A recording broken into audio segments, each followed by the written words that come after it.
சிந்தையெல்லாம் தமிழாய் செயல்களெல்லாம் உயர்வாய் நாளும் நமக்காக உழைத்திட களமிறங்குகிறார்கள் நம் படை வீரர்கள்.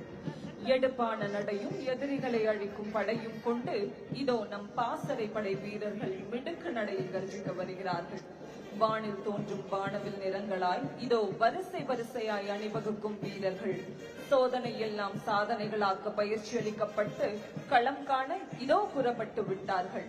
இனிமை துறந்து இல்லம் துறந்து பணியின் சுமையை சுகமாய் சுமந்து காற்றும் காற்றாய் சுற்றித் திரிந்து காடு மேடு வளைந்து காக்கும் நீதி நேர்மை அறிந்து மக்கள் துயர் தீர்க்கும் மணிகளாய் மாநிலம் காக்கும் மணிகளாய் நடையிடுகிறார்கள் நம் தமிழ்நாட்டு மறவர்கள்.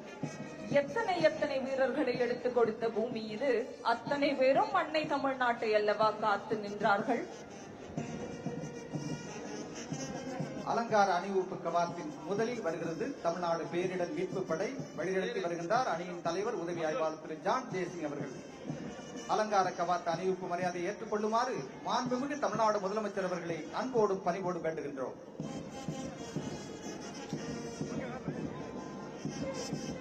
தொடர்ந்து வருகிறது தமிழ்நாடு கடலோர காவல்படை அணி. வழிநடத்தி வருகின்றார் உதவி ஆய்வாளர் திரு மகேந்திரன் அவர்கள். அதனைத் தொடர்ந்து வருகிறது சீரும் சிங்கமென சிவக்கும் தங்கமென தமிழ்நாடு சிங்கப்பெண் சிறப்பு அதிரடிப்படை. வழிநடத்தி வருகின்றார் அணியின் தலைவர் உதவி ஆய்வாளர் திருமதி விஜயலட்சுமி அவர்கள். அதனைத் தொடர்ந்து வருகிறது சிறை மற்றும் சீர்திருத்த பணிகள் துறை அணி. வழிநடத்தி வருகின்றார் உதவி சிறை அலுவலர் கலாநிதி அவர்கள். அணிவகுப்பின் நிறைவாய் வருகிறது தமிழ்நாடு கமாண்டோ அணி. வழிநடத்தி வருகின்றார் உதவி ஆய்வாளர் திரு அற்புதராஜ் அவர்கள்.